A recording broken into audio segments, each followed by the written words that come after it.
Checking in with State Representative Tacky Chan once again for our first Tacky Talk of March. Tacky. Happy March. Yes, it came roaring in like a lion too earlier this week with that windstorm. My gosh. Well, it's typical New England weather, right? We had a fairly mild December, relatively speaking, and January was so-so, and February decided to torture us a little more, and then March, was letting us remember that February isn't that far off. So what was I was saying as a kid, March winds, April showers brings you Maine flowers. That's it. Yep. We'll see what happens. Yeah, yeah. No, fortunately, it's been not too bad, but the fluctuating weather in terms of temperature and the wind does cause a degree of, I have aches and pains now as I get older too. For some reason, it's just strange. But my funny story, the windstorm this week, I was sleeping and wake up, and it was so windy. No matter how sealed this is actually a fairly sealed house, even though it's older house. It's going to be drafty no matter what, the wind level. So I think a skunk was outside someplace, got caught in the wind at like 3 a.m., like sniffing around. I was like, "Are you kidding me?" Just to let you know, that's another sign of spring, I guess. Around here it is. This part of Walston, I mean, skunks in particular make their appearance during April and May. So Yeah. Raccoons are always year round, but unless it was a possum, which was probably possible too. But I distinctly think it's skunk. Yes, it's hard to mistake for sure. Also, in March, I think March 23rd will be the 1 year anniversary of the declaration of a state of emergency. It's hard to believe it's been almost a year. It has been. I was reminding folks that my last dine-in experience was on March 14th. And my last haircut was March 14th until the cut in September. And I've not had another haircut since September. So you can tell I've only had 2 haircuts in 2020. It's becoming some of a conversational piece regarding my desire for a haircut. I will get a haircut. I will do it outdoors. Like I said, my haircut is an old friend, and we'll make arrangements for an outdoor haircut once we get to a bit warm weather, and I do not want to cut my hair in the wind. That is not desirable. But no, it is amazing how a year flies. And we've talked about the fact that even though everyone seems to have to learn a new routine, I'm still not used to this new routine, and it's quite troubling. I mean, the commute's great, obviously, because we can do this. But I mean, even I run out the door if I get to bring my mask. I turn around and get my mask. My mother still insists on sanitizing the groceries when they come home. Sanitize your shopping cart when you get there. I mean, you sometimes have a lapse of memory. True. Yeah. You just revert back to your, what was normal ways, and you forget, oh yeah, we're still in the middle of a pandemic. Yeah, we're going to be living like this even post-vaccine for some time. I'm doubtful that we're going to stop wearing a mask, and most definitely please still hygiene whether or not we wear a mask. And I think there'll be a much higher standards on that, even with vaccine coming through. Because remember in SARS in Hong Kong, one of the biggest changes in that island was the sanitation. I mean, I was there before 2003 and post 2003, and I'll fully admit the sanitation quality in Hong Kong before 2003 was not that great for a super dense city. Afterwards, they really upped the game on sanitation and health requirements, and they have been ever since. So, obviously that was a government mandate for a city that, didn't pick up trash as frequent as it should, and street cleaning, was different. I mean, but I remember being there, taking a walk in the morning, I could smell bleach. Everywhere outside, bleaching streets, which environmentally is probably not good, put in the drainage system, but that's a different issue. But because it was right at the end of SARS, a massive change in hygiene standards and much more stricter health codes as they kind of started coming out heavy on all businesses not meeting health codes. So, I'm not expecting that our health departments really need to change anything regarding health codes. I think businesses will know they need to change for consumer safety and confidence. But, it wouldn't be surprising if all boards of health start to, get a little closer inspection on everyone's businesses just to make sure they're compliant to the current regulations. Yeah, no, I think that's probably true for sure. And we'll probably always see these, plexiglass partitions that have become so popular now, but those probably won't go away. I don't think so. They made significant investments in these safety equipment, and which is kind of funny saying a plexiglass is safety equipment, but that's is what it is. And given the fact that they're, I mean, I think you're right. They're going to be here to stay for a while. It doesn't really harm anybody. It does make it a little impersonal because they're used to having a little more face with people. Right. But seriously, it's not like you're standing there for a long period of time on the other side waiting to pay. I've learned how to use touchless credit card now. That's new, even though we've had that technology for a while. But providers are now making the investment to convert over to touchless systems. And in the future, as we move to more wire, cashless systems, where you're going to be paid by phone and whatnot, you're going to see more of that going on, using your cell phone to pay, more so than ever as we move forward. And retailers and restaurants and other businesses are going to have to adjust their businesses to accept cashless payments. Yeah, exactly. You're speaking about remote working, and I read an article earlier this week that the governor is kind of quietly putting together some kind of a plan to start to get the State House populated again. Yeah, I've been making this chant for quite some time on here with you that I think 30% of the white-collar workforce will be returning to Boston in its current form. I do truly believe that there will be some kind of hybrid work, generally speaking, especially with white-collar work. And the reason is because you can do it. We've proven you can do it. I mean, there's some infrastructure issues regarding internet and power supply because you're using power at home. And I do have an issue regarding businesses not compensating people for using personal equipment and personal home devices, whether it be internet or electricity, to business, because basically subsidizing your business doing that. I do have a concern with that. But yes, I mean, certain things can be operated remote. It can keep us operating through weather emergencies. Unless you lose power in your home, you can still work from home. So the idea of a state of emergency now changes how we operate. There is a cost savings associated with it. As I said before, you're now not using the office's infrastructure, you're using your home infrastructure, which I truly believe we need to address at some level. But yeah, I think it's going to happen. The drawback of that is the biggest negative impact is going to be the MBTA. Mm-hmm. A lot of people travel to MBTA Boston. Boston swells to over 1 million people every day during the working hours, and still keeps over 1 million people at the nighttime because of entertainment venues. That's how much the city explodes. And it only explodes in a very specific geographic zone. It isn't like the whole city absorbs 1 million people. It's really the business districts and the entertainment districts absorbs the majority of those people. So there's going to be a huge negative impact on the economy in Boston from going to remote work. I think that's going to be the way of life, and it's going to change the commercial real estate prices in Boston. It's going to take a massive hit, not just because the state's doing it, but I think a lot of businesses are going to be doing the same thing. Oh, yeah, that's true. And some of the big businesses like the banks, like State Street owns a brand new building essentially up there. So there's going to be some interesting conversations, I suspect, in the developer/commercial business properties are going to manage that. And we already know there's a flight of people with wealth leaving Boston to the suburbs. But that has been an ongoing feature throughout pandemic, not just in Boston. I mean, anywhere in the country, in dense urban, where people have any kind of serious means to move, they're moving because density. I mean, you're living in a building and one person gets COVID, the whole building could get COVID. Right. So that also has a negative impact on Boston because that money is leaving your city that could have been spent in the city. People that like to live in downtown Boston don't want to drive everywhere, but they want to use the amenities of the city, and they have the means to do so. Well, if they move to the burbs, sure, they got to buy a car and whatnot, but they have better means.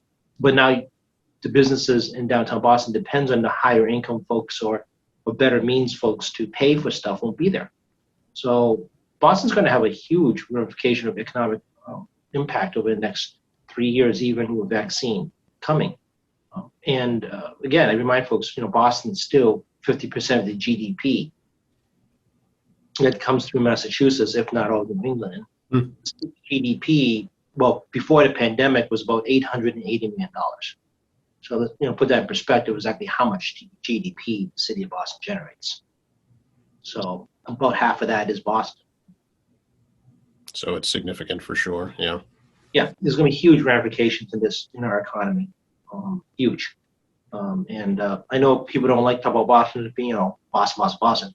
But I mean, the reality is that is the hub of the Mhm. state. Do you think it could benefit places like Quincy, though?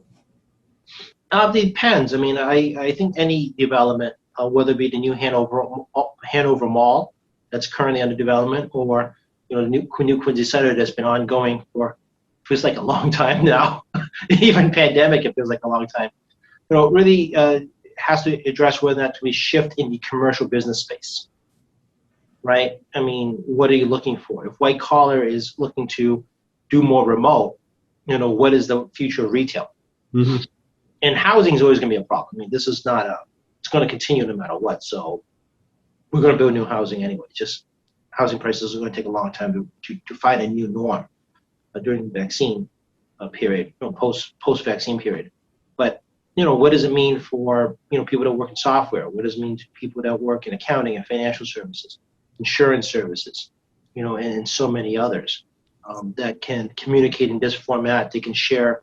People are already using things like Google Docs and other shared platform office software that can multiple people editing at the same time, which is what we're doing now ourselves. I mean, Right. people know me, like to do not do knee-jerk emails. I do not do that. Okay, if you email me, expect me to email you in 3 minutes. They ain't happy because, we want to provide you intelligent responses, not an emotional, sudden response. And as a result, our staff is using shared Microsoft Word on Microsoft 365, and now we're learning to edit emails and documents and whatnot simultaneously. It's not just bills, but also letters to respond to people and how I'm going to respond by email, whether it be internal or external to the building, and we're learning how to do that. So it is a little slower because it's always easier to stand over someone's shoulder and just read off paper or read the screen together. But we're all adjusting. So I still predict 30% of the workforce is going to be migrating this direction in that sector, in that white collar sector. Mhm. But I mean, tax season's coming around. It's been pretty interesting to see how people change their approach on tax season. You're going to communicate with the accountant. A lot of stuff is coming to you in PDF format. Do you drop everything off and just run, or do you do something like this on telecommuting? I mean, I did this with my financial advisor early this year regarding my long-term plans of perhaps retiring someday. We did this for about an hour, and we had a long talk about where things are and where things are going. I'm planning another physical with my doctor. I do have my shoulders acting up a little bit, but I suspect what's going to happen to telemedicine. Yeah. We'll make an appointment for me, perhaps an extra MRI or whatever for my shoulder down the road if we need to. And then we'll have another telemedicine call after the results. Sure. Yeah. I mean, it could be just as effective. He can show you the results, I'm sure, and then talk about it and even prescribe any treatment. Yeah. I got a scale at home so I can give my weight. I haven't really got any taller. So that's pretty simple for me. But I mean, you schedule a time to get a blood draw, and you schedule a time for whatever else you need, and you check back in later. I mean, Right. You don't have to go there the same day and do everything at once. Like a lot of people do. You go to the doctor to take your blood draw and all the other tests for one time. I mean, you could try to schedule around your time of telecommuting, where you have the ability to, work around your work schedule to try to get these other things done. One of the actually interesting I saw an Economist, because I don't read. People know that. I've been watching Economist YouTubes. So the Economist was talking about the fact that they're trying to figure out the future of travel is. And one of the things that may happen is what they call travelcations. I'm not sure what that means in a bigger economy. So you can actually do flex hours while on vacation. So your work goes with you, provided you got sufficient internet service, and then you kind of schedule your work vacation schedule in some strange combination. I don't like this idea. Yeah, it doesn't sound You're right. appealing to me either. No. But this may be happening because, unfortunately, some folks got trapped in vacation when things closed. True. So paradise is fun until it's not fun anymore. Until you're stuck on a cruise ship with a bunch of sick people and you can't get off.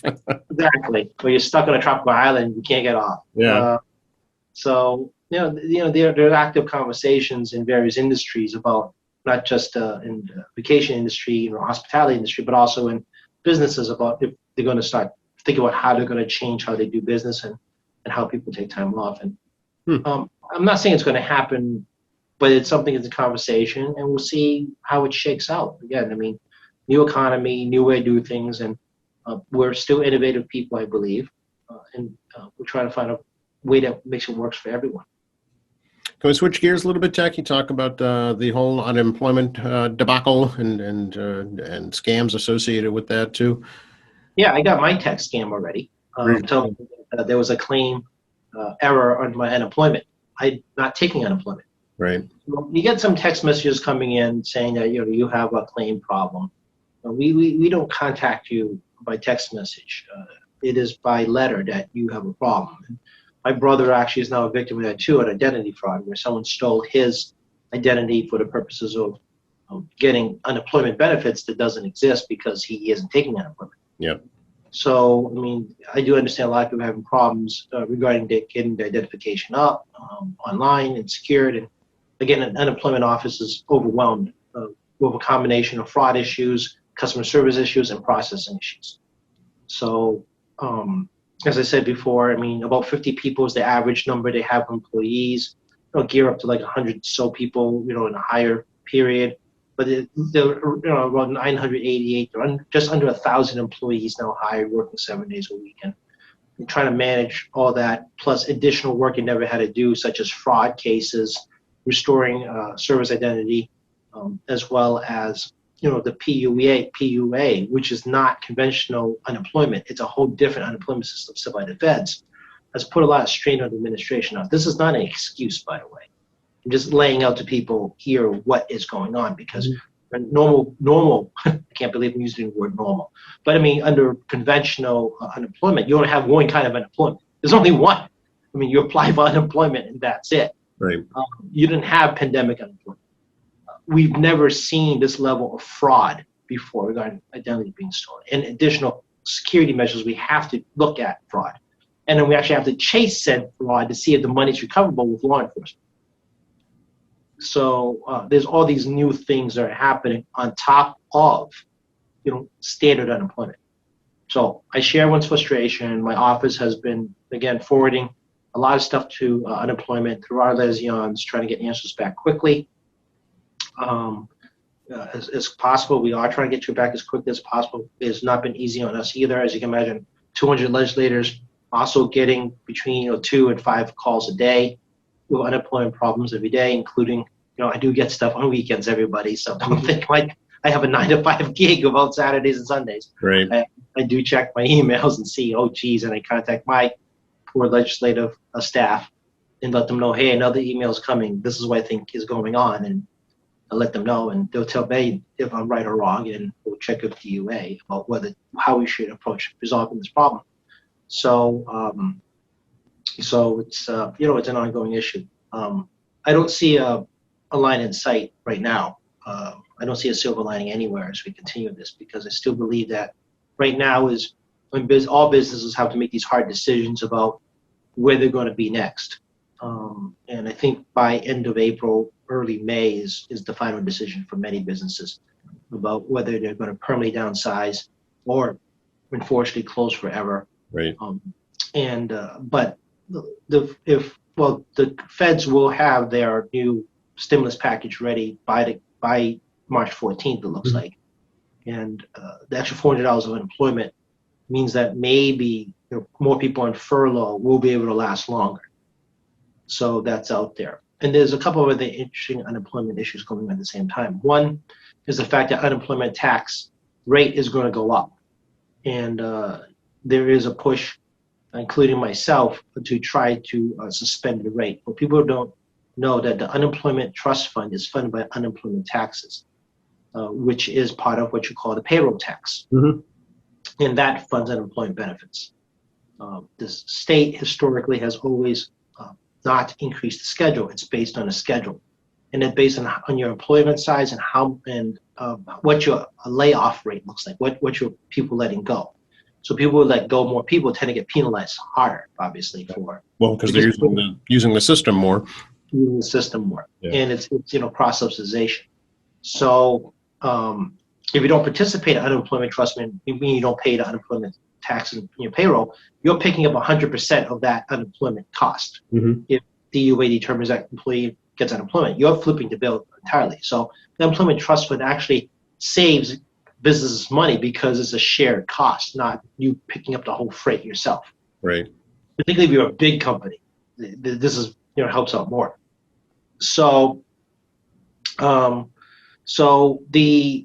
there's a move to kind of freeze the rate. Every year the rate moves up, the tax rate, and there's a move to freeze. It's under consideration by us now to see if we can freeze that rate. One of the drawbacks of freezing the rate is that fact the unemployment trust fund is now empty. So we're already borrowed $2.2 billion from the feds to pay your unemployment benefits. And if we don't get, I think we have till like September. If we don't pay that money back by September, then we get charged interest. So we're in a no interest zone right now. And the unemployment, that money has to be paid back via the unemployment trust fund. So the governor is proposing an idea to borrow money to the trust fund, and then pay off the debt to the feds. Yep. And because interest rates are so low, Yep. to have the trust fund pay back the bond to the state that way. And as the economy improves, obviously the trust fund will fill. And that way we not increase the tax rate, keep it where it is now, and get Right. about $1.9 billion, which is, by the way, still not enough money to pay all the unemployment. So we're still going to have to, put in $1.9 billion for the year, plus the bond monies, pay off the old debt, flow the bond, have the trust fund pay back the state. I know it sounds weird. Pay back the state via the trust fund for that bond to keep the benefits going. And then we really need to reevaluate whether or not we should be freezing the rate during good economies, because we do not want to find ourselves again in a borrowing situation. Even though it's a federal program, it is state administered. And the feds extending benefits through the new stimulus and the $400 weekly benefit to, I believe, August is the proposal in the Senate. That should provide some more relief for people that are on furlough, to help them out a little more as well. Unfortunately, if you permanently lost your job, this will help you get by a little longer as everyone's trying to shake this thing out. So there's a lot of moving parts to unemployment benefits I think people really understand out there. And are negative ramifications for freezing the rate. But if we increase the rate, there's massive ramifications right now on employers keeping their businesses, trying to keep the employees employed and running. So, I mean, this is one of those kind of like no-win situations. We can either hurt employers that, will result in more job loss, or we're going to go into negative. We are negative numbers already in the unemployment trust fund. And we need a short-term solution to try to do this. And the governor's proposal is actually very innovative in terms of a short-term solution. We don't intend to borrow money to run the trust fund indefinitely. Right. We just got to try to get past this hump. Right. Yeah, that's the mayor's proposing a similar, move here in Quincy with the pension fund, as you may have read about, bonding the entire obligation and then, paying it back at a fixed low rate over a set period of time. That can work well, and that can blow up on you. Worcester did this many, many, many years ago, where they got into the bond market at the wrong time, and it actually cost them more in the pension fund. We've discussed this at our level. Our pension fund is about $80 billion, but we're still far away from fully funded. We'll be fully funded under the current schedule to, I believe, 2030, 2030, somewhere around that area. So, if you're going to engage in bonding the pension fund, the taxpayers be put at risk on loaning money back to the fund temporarily if they can't get their math correct. And even though interest rates are extremely low, it can also flip on you as well. So what you pick for bonding it out, because it's not just bonding it out, he's looking to bond out the debt. Okay, everybody has unfunded pension liability. Right. It's caused primarily from it's caused by a lot of reasons, but one of the biggest reasons is because communities and states and the federal government did do this to Social Security. For those who remember, they used to pay their general operating budget on a loan from the pension funds to avoid raising taxes. Now, people don't understand. Pension funds are paid by me. My salary pays the pension fund, and even though I am a legislator, the idea of taking my money to avoid raising taxes, to pay for government services, putting my money at risk is not very appetizing. And I pay over 10% of my gross income to the pension fund, which is, by the way, Social Security is at 6.5%, in case people were wondering. And all your other stuff is optional. So I, by law, have to pay, significantly more than private employers. Mm-hmm. Pension. I don't get Social Security because we don't pay Social Security trust fund money. Right. So Right. I'm trapped in the pension system in some ways.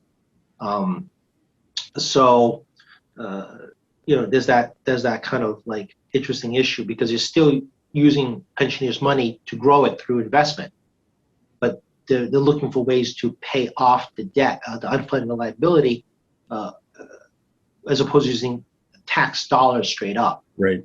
So the idea of bonding the pension fund means that you're going to borrow at a low interest rate over a long period. The taxpayers is paying that bond, but it opens up money in the operating account to pay for other things. Mm-hmm. Like I said, there is a risk here depending on which direction interest rates go. Like I said, Worcester did not do this correctly, and the taxpayer ended up paying more than they would have if they paid off the liability by straight up cash. Okay. Rates are super low right now, but it's not as easy as I think people give it for. It's not like taking a mortgage on a home because it's a long-term issue. You're paying a 10-year bond, and depending on your bond rating, there's up or down shift in your bond rating. Taxpayers may lose out. Right. Right. So I mean, I think the city's like a double A, or is it no? Is it double A? I can't remember, but I can't remember what the bond rating for the city is. I have to look it up. But if the bond rating is improved for the city significantly, and you borrow at a lower bond rating, then taxpayers lose out because you're fixed, just like you would in a capital project. Right. But capital projects are shorter. You're going to borrow for pension liability. You're going to have to borrow a decade plus to cover the whole liability because you don't want to pay large increments in the current period. Unlike capital improvements, we have to keep rotating the money around fast. Mm-hmm. If the bond rating in the city improves dramatically and you're trapped at a low bond rating, then you lose. Or if interest rates spike, you win. Right. So it's a bond rating plus what the feds are going to do. Yep. There's also the market. So if the market's doing really well and the retirement boards are doing a job on the portfolio mix, they can start to shrink some of that liability also. Mm-hmm. Yeah. So it's complicated. A lot of moving parts to it for sure. Yeah. A lot of moving parts. The governor's unemployment proposal is much more narrow. One purpose, straight in, straight out. Going to use the money here, and it's going to come straight out, and the bond goes away. Okay. Here, the pension, you can do pension liability purchasing. It's still a taxpayer risk. It's not the pension fund risk. The pension fund risk is always going to be investment risk. So obviously, pension funds tend to be fairly conservative and extraordinarily diversified. Mm-hmm. And the pension fund is actually an interesting place for new financial investors, new financial brokers to get this start in the business because they set aside small portions for minority women and first-time small business brokers to try to get their business started. So it's actually kind of an interesting tool to help small first-time brokers to get out there and get started if they can meet the state's qualifications, which is extremely stringent because we don't like to put pension money at risk. Sure. But it actually creates some interesting opportunity. We're not talking giving them like $1 billion, very, tens of millions of dollars, relatively small to the size of the fund, is a start point. So, that's something the state's been doing for quite some time. People haven't realized that you can use relatively small amounts of money to help some business get kick off in this financial room sector. Yeah, that might be very crucial in the years ahead too, for sure. Yeah. So it's not an awful idea at all, Mm-hmm. but it's something that has a lot of moving parts. And it really depends, shifting the pension liability, how much of that pension liability cost you're trying to shrink on the taxpayer's dime to becoming a part of your debt load section of your budget. Right, yeah. Let's talk a little bit about the vaccine rollout, Jackie, and whether you think teachers should be prioritized over other quote-unquote essential workers, grocery store workers, transit workers, delivery workers, folks like that. Well, as we've all seen, the general frustration with the governor has been the constantly moving target. So just like as we complained about business shutdowns, that the governor cannot keep a consistent message off the bat, it seems like you throw an idea out there that people will lobby to change his mind. And it can happen within a week. We saw that with the whole idea of caregivers. Mm-hmm. Caregivers getting a vaccine when they go to give their 75-year-old person a shot. And, they announced that like a week after they opened the 75-year-old bracket. Nobody was ready to deal with that. They weren't ready to deal with it after he announced it. That's right. So same thing in phase one. I mean, trying to figure out who in healthcare fits in these phase one categories and where they all are. And now the most recent change is moving teachers up. So in phase two, you've got 75-year people older, then we're down to 65 years older and or persons who have two comorbidities that is listed on the state website, which I'm not going to repeat to you, the dozen different health conditions involved. And then they have now moved to teachers, Mm-hmm. head of food service workers and others. Right. So obviously, everybody who have children is getting exhausted, whether it be on a hybrid system or purely online. And we all agree that children do need to be in a social setting in schools. There's an enormous benefit to that. And I think everyone now has up close and personal understanding of this. Yes. I'm not going to lecture you on this stuff because Right. you all know. So it really comes down to how we manage the priority list, right? And the argument's pretty sound. I mean, kids go to school. They can bring the disease with them, despite the fact not having a lot of symptoms. And on the flip side, CDC studies show that school infection rates, when properly addressed in terms of safety, has extraordinarily low transmission. Right. And a lot of the prior to the start of school year, people were going to parties, Mm-hmm. and mostly teenagers, and Milton closed their school system because of that, right? So it was not actually in the schools causing the problems. People, I don't know, misbehaving before they went to the school, right? So I think there's plenty of those news stories all over the country, right? Oh, sure. Yep. Along those lines. And I think the desire to open schools to satisfy both parents and teachers' safety, is one of the big impetus of moving up the list. Now, to put another perspective on this matter, so people can get the fuller picture here, you do have a number of folks that have been through the whole pandemic on the front lines, so we're not teachers, with namely people that you see at the grocery stores, especially. Yep. The most visible, everybody here listening will know. It's the people getting your food delivered, but most importantly, people at the grocery stores before they got the shields up, bagging, stocking, sanitizing, and taking taking your purchases. We were opening grocery stores. There's every 15 to 30 minutes, someone's wiping every single surface down. It's not cheap. Food costs are going to go up because they're out there doing higher degree of sanitation ever, and they have to pay for all this new equipment, and they have to get more employees because people get sick or stressed out, and Right. they have to do more rotations, and they need more manpower because they're not just stocking shelves anymore. They're doing a whole lot more than stocking shelves. Yep. So the other funny thing about that demographic is that they're not young either. They're not all teenagers. Those days are long gone. They're also travel by public transit, many of them. So your exposure risk goes up because the longer you're in public, the more, especially anywhere we have other people here. And a lot of these folks live in lower socioeconomics where there's a usually high number of COVID cases. And same thing with people in the cleaning service industry, lower socioeconomic, high COVID case communities. So I get moving teachers up in the general safety sense, but also for prospective folks, so you understand, the shifting priorities. You also got a whole other series of folks who have been arguing about, these are high-risk communities because of high COVID cases. When you look at the demographics and where they work, they're the ones that have been out there the longest, that are not healthcare workers in public safety, working for us in a public open setting, taking public transportation. Right.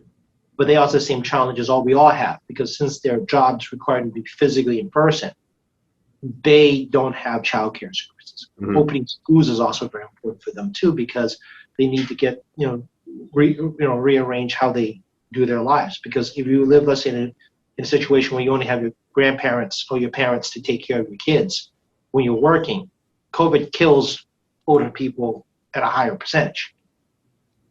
So one of the struggles we had very early on was providing child services, child daycare services for everybody that was essentially a central worker. But because of safety standards and distance and location and everything else, it became very challenging to keep those businesses functional too. We haven't even talked about child daycare services. It's true. And the negative impact COVID's had on them. I mean, ginormous negative impact through the entire sector. And the new guideline safety standards make it even tougher for them to operate. It doesn't matter if you're a private for-profit or a not-for-profit subsidized service by the government. I mean, both of them are in deep trouble, but that's a different conversation. So it is an interesting perspective, right? If I present it two ways. On one front, the teachers union advocated very heavily to provide vaccinations up the list. Parents support this position, whether you can work from home parent or your person has to go to leave the house to go to work parent. Flip side, you do have certain workers that come from high risk communities to work. They have to work in person because of the nature of the job, and they're most likely to be taking public transit. Yep. Yeah. The governor said it himself. He'd like to give everybody in the state a shot right now. The biggest hurdle is the supply, it seems. Yeah, it's really screwed up because everyone hates the Thursday lottery. It's so awful. Right. 1 week we get 90,000 vaccine doses. Next week we get 20,000. Right. Who knows how many we're getting next week? We don't know. That's the problem. Yeah.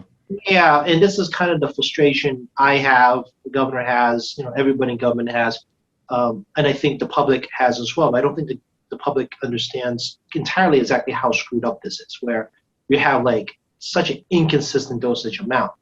So we got over 1 million first doses into people's arms this week.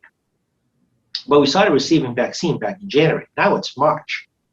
But it's been such an inconsistent rollout that we can't say we can schedule 50,000 a week every week. We'll start a queue up. Right. And we'll just try to get through the priority list via the queue. The governor has adopted the fact that he's going to stay to his schedule as close as possible in his rollout of the different phases, whether or not a phase is completed or not. Because well, factors. One is, logistics of getting to everybody, and it's not realistic to make everyone else wait because they have vaccines that's going to expire. Because Moderna, Pfizer has such a sensitivity in storage and shelf life. And secondly, it's not mandatory. People have to volunteer to take the vaccine, which if you don't take the vaccine, puts everyone else at risk. Yep. The argument is, well, I don't want to put myself at risk. Well, there's a whole lot of other people taking the doses right now. So you can see how it works with everybody else because everybody else has health issues. So if you're not comfortable today, just wait it out. I mean, right, globally, there's been very low number of negative impacts of anybody's technology of the vaccine. Doesn't matter if you're using the American-made vaccines or the European-made vaccines or the Chinese-made vaccines. There have been very low cases of negative effects. So, if that's one of your concerns, I mean, once again, think about other folks, and the reality is that we have the biggest clinical trial ever seen when you're trying to, do hundreds of millions of people at one time with vaccine. So, that's out there. But you're, that's a whole different podcast we can do. Yes. Great. So yeah, I mean, you got that kind of all these kind of moving targets inside of it all, and the governor is going to probably most likely still keep maintaining his schedule, despite the dosage. If the dose is extremely low, he'll push back the cycle because there's not enough to go around. So yeah, I mean, this kind of really lack of consistency is really troubling because it's hard for you to plan injections if you don't know what you get. And for example, we're getting 50,000 doses of Johnson & Johnson, which we talked about before about how this is a game changer. But we can't put a next order in for Johnson & Johnson to March 25th. Oh, okay. So all the Johnson & Johnson we got is all the Johnson & Johnson we're going to have. Yeah. And we can't put the order in, put the order in until March 25th. Okay, so it's going to be a while. It's going to be most of this year, it sounds like. Yeah, and I give President Biden credit here. President Biden, you know, was able to get Pfizer and Merck to work together on making more vaccine quickly, which will trim down the timeline on a vaccine that's one shot, regular refrigeration, and longer shelf life. Um, and he did a good job. I mean, this should have been done with PPE during the Trump administration when Yes. people were scrambling to build up. They should have done the same thing last year, uh, the same way that President Biden had managed to work out a deal between Pfizer and Merck, two of the biggest pharmaceuticals in the world. Hmm. And the pharmaceutical industry needs specialized equipment. So you just can't pick any business and say, hey, we need to pay you, but we're going to make you do this. We're going to pay you to do it. Right. You have to have the right business to do it. And the fact that the president was able to work out an agreement between two huge competing pharmaceuticals to utilize Johnson Johnson's formula is an enormous deal because they have a similar equipment to do so. But we should have been do that last summer on PPE, all these P's, protection equipment. We should have done that last year. So I mean, President Biden has really demonstrate the ability to negotiate with private business and use the position in the office not to bully people, but to work out an arrangement that makes sense for everybody involved, including the businesses themselves, for the benefit and safety of all of us. Yep. And those businesses employ people too, so it's keeping them robust and employed as well. Yeah, and even with the Johnson Johnson, he's gonna have enough vaccine to vaccinate every adult in America by May. You still got to get those shots in the arm. Right. And that's why J&J is so interesting. Johnson Johnson's regular refrigeration, one shot, longer shelf life is such a game changer because the scheduling, people have done this, listening, have already done the 3 scheduling. You're going to make time to do it. I'm not saying you can't make time to do it, but there's always that kind of like, okay, we got to coordinate with the person that the hospital or the vaccine center or whomever, coordinate to make sure that the timing is correct and everybody comes in. And then there's also that second dose issue. So even though we're getting more doses of Pfizer and Moderna, you have to make sure there's enough left over for dose 2. Mm-hmm. So you can't just consume all the Moderna vaccine that comes up because you have to be able to set aside a portion for dose 2. If you don't, then you don't get dose 2, then it's not as effective. Right. It's got to be within a specific time frame. That's why Johnson Johnson is such an enormous game changer because of all the reasons that is different. So it should help speed of vaccination. But that being said, you still got to transport it. You still got to organize it. You got to get people to want to take it, and you got to get into people's arms. And even though we have 1 million first doses, I mean, there's about 4 million plus people that are over the age of 18, and it's now March, and that's only dose 1. So that means 1 million plus people have to schedule for dose 2. Of which I think about 250,000-ish. I have to look it up. The numbers keep changing because every single day they're different. About 250,000 plus, so 300,000 plus are already had those 2. We still have a lot more people left. Yes. And, we joke about it, but you and I are probably looking at the summertime if realistically speaking. If we're lucky, yeah. Even to get a first dose, if it's one of the 2-dose shots, yeah. Yeah, realistically speaking, they got a schedule for those doses. So, I mean, I'm sure we're all going to find time in our day to make this happen. I mean, it isn't like in the scheduling properly done, it's going to just rotate people through. But just because you have the medication available doesn't mean it's going to be magically in everybody's bodies that quickly. But again, the key is the extension of shelf life and the storage requirements really makes a huge difference. Sure. On distribution. Any talk about getting legislators back in any form at all, Tacky? No. Okay. We're still going to operate in this format. The House still has emergency rules to July 15th. Okay. We are received notice from Speaker Mariano that we are getting new equipment. We are getting laptops. We are doing We also look like we're going to be heading to a hybrid model of workplace. Um, Hopefully, at some point, I'll be using a different device to talk to you in this format, maybe even from the office someday. Okay, wow. Yeah, and see I can find proper Wi-Fi connection at the office. Watch me scramble in and out from the State House Wi-Fi system, which is trying to penetrate all that concrete and granite. Um, but yeah, I mean, we are doing that now. One of the challenges I think everybody's faced this entire pandemic is buying electronic equipment. Yep. Semiconductors are in high demand. The United States is one of the biggest semiconductor manufacturers on the planet, followed by places like Taiwan, big manufacturers. And actually, there's a car shortage as a result because Yes. there's a lot of computer chips in your car. But right now, chips have been prioritized towards electronic devices, Yep. namely tablets, laptops, phones, and oddly enough, kitchen equipment. Yes, I was reading about, refrigerators, ovens, they're all, electronic these days.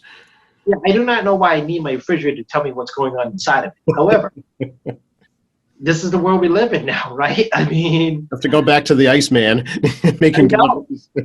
Absolutely. It's such a weird world we live in where I have to say things like that. Yeah, you can't get a fridge because you can't get a chip. And you're like, what? I know. Yeah, I've been the same mentality too. I'm with you all. So it's a supply problem. We are unable to get ourselves mobile devices for ourselves and our staffs, and it has been a priority for us for a long time. And they are in the process of doing a migration. To do that, as we said earlier, one Microsoft 365. Mhm. Our public hearings are going to be on Microsoft 365. We're not going to use Zoom. And the staff and I are trying to figure out how to do virtual hearings through this software. We're going to do some test runs because unlike other people's meetings, when you do a public meeting, it's not like a regular meeting. Right. It's not like you're being put in a timer of how long you can speak. You don't have to figure out how to use the queue. You don't know how to deal with someone's being less than civil Right. in this format. I do not have a gavel or a court officer Yep. in the room to try to gavel you down or ask a court officer to address the unruly behavior. I mean, this is completely different. I mean, It's the wild, wild west, basically. Yeah. oh yeah, this isn't like you guys are just going to use like normal conference meetings. No, these are not normal conference meetings. And then what do you do if you have like technical difficulties? We've had that happen to testifiers when we were using Zoom to do hearings where people couldn't get on. They couldn't find a phone number. We were like sitting there in awkward silence. We're sitting here for 10 minutes in this like, we can't do witty banter because we're going to witty banter about in this dead space. Right. And in a public hearing in person, if you're not available, we just move to the next person. And then just kind of reshuffle the order, or we call recess for 10 minutes, and then we go to the bathroom, we'll get a cup of coffee, whatever, just recess. Right. You can't do that because if you recess and they come on in the middle of a recess, then nobody's there, and then you have to get everyone back, but everyone's using your phones, and it's different, okay, everyone, it's very different. So I'm working, as you can tell, we'll be thinking about how to work out the logistics in the public hearing. Yeah. So, we're that format. As unfortunately, for better or for worse, I mean, we're kind of in this situation. And again, I remind folks that the majority of our staff is under the age of 30, 35. You're very young. And we're at the bottom of the list. Right. The legislators and the few staffers that are over age 65, are also struggling to get vaccinated. There is no special priority list for legislators. Mm-hmm. I've already heard from my colleagues over age 65, they can't get on the mass vaccination system either. So they're trying to figure out themselves, how to get themselves vaccinated. Right. Will legislators get advanced up the line? Probably not. I just don't see a scenario that will happen because right now we're able to operate in a remote format. Yeah. Imperfectly, it's imperfect, but we're somehow operating. Mm-hmm. And I think that's reality of the situation, of the current situation. So we were completely dysfunctional, and we need to get back in person because just essential service at this stage. Yeah, but we're not. You're not. Yeah. We're able to figure out how to make this work. And it's not perfect by any stretch. We're still able to make it work. We're still functional. Right. Yeah. So yeah, your hands are not tied at the moment. Status quo, basically. Status quo for now. So we're still adjusting, new technology, new ways of doing things, a lot of trial and error. Like I'm having my first committee meeting of the membership of my committee on Monday. I have to walk them through, what's going to happen to session, what's pending on the list, how I operate, and how we're going to operate with the Senate. So the first House meeting is next week, and we're going to have to do a joint committee get together to get everyone introduce themselves in the joint committee, and then I'm going to have to schedule more meetings with my co-chair, and then bills will be probably available for the committees by the clerk sometime in May, I would think, the current pace. Unfortunately, we lost a member of the clerk's office, passed away in the House, which doesn't help the situation because now they're shorthanded. And we have about 4,000 plus bills that have been filed in both branches. The House generally has about 2.5 times more bills filed than the Senate. And they have to refer those bills to committee. So everyone looking online to see House docket. Well, it's a House docket until it gets a House bill. When it's a House bill, it gets a committee. Right. So it's a committee of a House bill. So I expect maybe early, mid-May at the earliest that committees will get bills. So this committee gives me time to set up the committee in this strange format we're living in, set up the office staff on how we're going to manage the year, because every year is different. This year's been more different than others. Well, that is true, yeah. I'm working on a timeline of hearing schedules and everything else. And Yeah. I've said this before. I found it very challenging sitting in one spot for more than 2 hours. Yeah, I was reading about Zoom fatigue earlier today, actually, and it is a real thing for sure. And I think everybody's experienced it. Oh yeah, I've done in my old days before I got back to the State House when I was still working in the Senate. I mean, I've done 13-hour hearings, so in person, I know what that's like. The idea of managing something like that in this format is just not palatable. Yeah. So we're going to have to. We are actually trying to figure out how to, even before I get the bills in committee, start figuring out how we're going to run these hearings in an orderly form to do so, and then. Prioritization of that. Today, the Speaker's office contacted me about who is my policy contact with the Speaker's office. So, the Speaker's office already decided restructuring their policy staff around the new committees and who's going to communicate with whom. I've got a meeting scheduled already on the phone with Denise Garlick, new chair of the House Committee on Third Readings. The previous chair, Ted Spriotis, and I had a very good relationship on how we're going to operate together between my committee, his, because I have so many local petitions that come through my committee that we had to set up a system that keeps the members from freaking out because they can't get their local petition moving fast enough. So we had to work out a way to make that more smooth so the members can get their bills out faster on the local petitions. The new Denise Garlick is from Needham. She's in my class. We came in the same year. So, it's going to be a great conversation. Just going to have to kind of work out how we're going to work together on that stuff. And, continue. I actually have to give Bill Driscoll a call from Milton. She has the COVID-19 committee. Yep. Chat, because some of my consumer issues and my licensing issues and stuff rotate into that committee. Well, while I'm not on that committee, there's some cross-pollination. I need to get some feedback from Bill about what's going on. So there's going to be a lot of, still ongoing conversation among the different chairs and even non-chairs about priorities and operations through this COVID situation. Yeah. Speaking of calling, here's the point where I ask you how folks get a hold of you, Tacky. 617-722-2014. 617-722-2014. People have taken me up on the fact that just hit any staff person and go to that voicemail. That has happened. So please feel free to do so. Good. We get your voicemail via email. So there is that time delay. But oddly enough, if you tell us on a voicemail what's going on, it's actually easier than reading your email, shockingly. That's right. Yeah. It's very concise. I've noticed when people try to leave a message, even though it takes a little bit of practice, but people are actually very concise. Of course, you can always email tacky.chan@mahouse.gov, tackey.chan@mahouse.gov.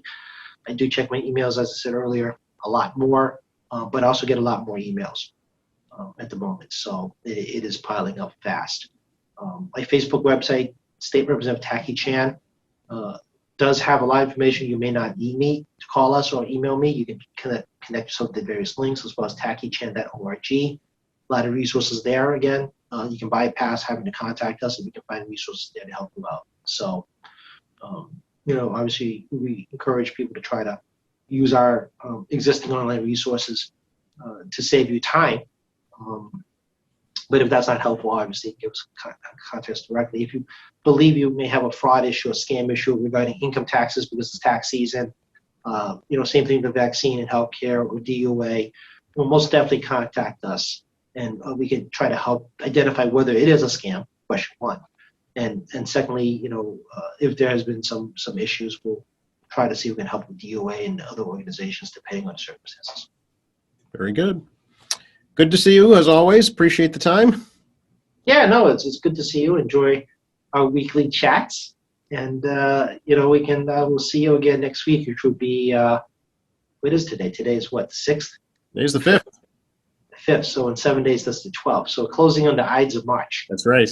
Yes. And ever closer that day. That'll be the weekend. We spring ahead on our clocks, actually, March 14th.